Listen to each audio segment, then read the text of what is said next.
Le STAS et la DSCPS ont organisé le mercredi 31 janvier 2024 un mini-atelier dans les locaux de la DSCPS situé dans la commune du Plateau sur l'harmonisation des interventions sur le FBP communautaire avec le PMM-DPE, le programme multisectoriel de nutrition et de développement de la petite enfance. L'objectif de cette rencontre, selon Madame la directrice de la DSCPS, Dr Kadia Françoise Épouse Boulin, à l'ouverture de l'atelier, est de mettre en place un mécanisme national inclusif du financement basé sur la performance au niveau communautaire qui prenne en compte les activités nutritionnelles du PMN-DPE coordonné par la SE CONAPE. La directrice de la DSCPS donne quelques précisions. Et vraiment, ce qu'il faut viser, c'est comment on voit au niveau national, de façon inclusive, la monture pour le PPF communautaire. Et puis, certainement, dans le deuxième temps, on discutera sur les indicateurs de façon technique. Pour ce qui concerne les indicateurs et les autres aspects, il faut qu'il y ait vraiment beaucoup d'attention là-dessus. L'atelier s'est attardé sur l'harmonisation des interventions présentées par Dr Etienne, qui situe le contexte. Le niveau communautaire pour lequel nous sommes là. Alors, l'observation qu'on a faite, c'est que pour ce qui concerne cet achat d'intervention au niveau communautaire, il y a également un autre projet dans le cadre de la promotion de la nutrition qui également compte acheter ces interventions-là.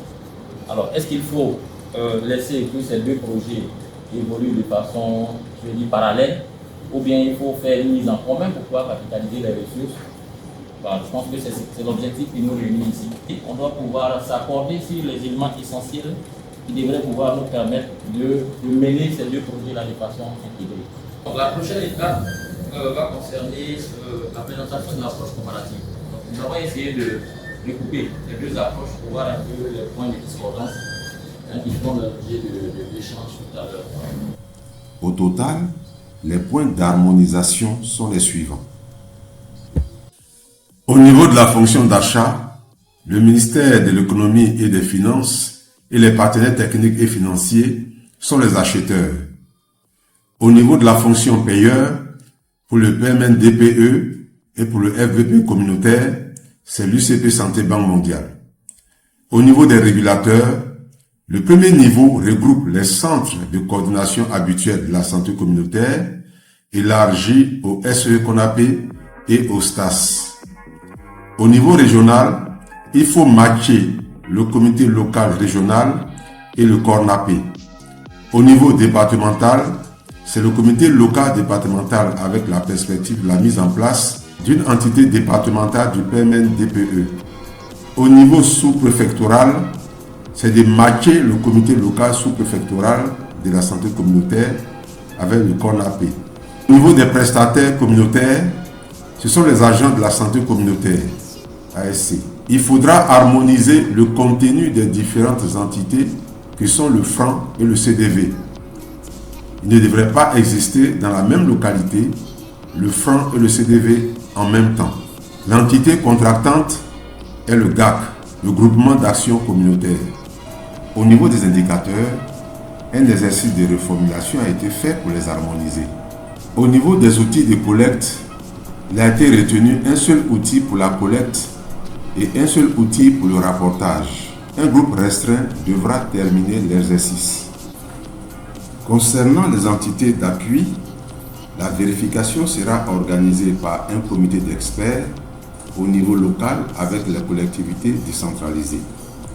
La contre-vérification sera assurée par le ministère du Plan à travers l'INS. Au niveau des canaux de paiement, il a été convenu de faire un choix entre l'ouverture d'un compte au niveau de la Banque du Trésor pour chaque GAC ou utiliser les comptes des ESPC. L'orientation de l'utilisation des ressources repose sur les primes, le fonctionnement et l'investissement. La supervision sera menée de façon intégrée. En résumé, Si vraiment on veut aller à l'intégration, ça veut dire qu'on doit pouvoir avoir un seul vérificateur, un seul contre-vérificateur, un seul outil de collecte pour les deux projets, un seul outil de rapportage, une seule facture, voilà. Et puis bon, les interventions doivent être menées de façon intégrée. Les prochaines étapes consisteront à choisir les zones de la phase pilote et à recruter le consultant pour l'élaboration du manuel de procédure et les outils de mise en œuvre.